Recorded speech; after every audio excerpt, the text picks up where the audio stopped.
করে ভালোভাবে স্কুলে আসতে পারে এবং যেতে পারে, ইফতিজিকের শিকার না হয়, সমাজে যাতে বাল্য বিবাহ না থাকে কিংবা সহনীয় পর্যায়ে চলে আসে, মাদকের উপদ্রব না থাকে, এই সব কিছুর ক্ষেত্রে আপনাদের কন্ট্রিবিউশন থাকতে হবে।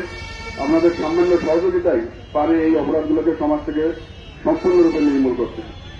যে মাদকাসক্ত ছেলেটি আছে বা মেয়েটি আছে, সে বাসার জিনিসপত্র ভাঙচুর থেকে শুরু করে জিনিসপত্র মূল্যবান জিনিস বাইরে বিক্রিও করে দেয়, ছিনতাই করছে, এই অপরাধগুলো কিন্তু আসলে আমরা কেউ নজর দিই না। আমাদের নজর দেওয়ার সময় এসে গেছে। আমরা মাদককে এই কাঞ্জানালী থানা থেকে খুলনা থেকে বিতাড়িত করতে চাই। আমার একটা সাজেশন আছে আপনাদের প্রতি। সাজেশনটা কিরকম? এখানে তো প্রত্যেকটা ওয়ার্ডে একটা করে পাড়া আছে, তাই না?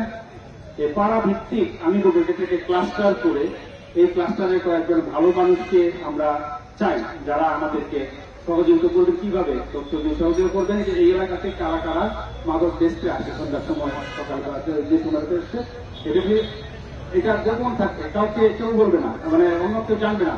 আমি আপনাদেরকে নিশ্চয় দিতে পারি এটা আপনার দেওয়া তথ্য 100% সিকিউর। আপনাদের যদি মনে হয় যে আপনি বললে আপনার বিপদ হতে পারে, আপনি প্রয়োজনে আমার অফিসে এসে চলে আসেন। আপনার অফিস খুব বেশি দূরে না, গোয়ালখালির কাছেই। তো ওখানে আপনার একদিন চা খেয়ে আপনার সাথে কথা বলতে চাই। সেই জন্য আমি আপনাদেরকে আহ্বান জানাচ্ছি, আপনারা মাদকের রিলেটেড যত তথ্য আছে, কে মাদক বেচে, কে মাদক খায় এবং তারা এই অপরাধের সাথে সম্পৃক্ত আছে, এটা আমাদেরকে অনুগ্রহ করে দিলে আমরা অত্যন্ত উপকৃত হব এবং আপনারাও উপকৃত হবেন।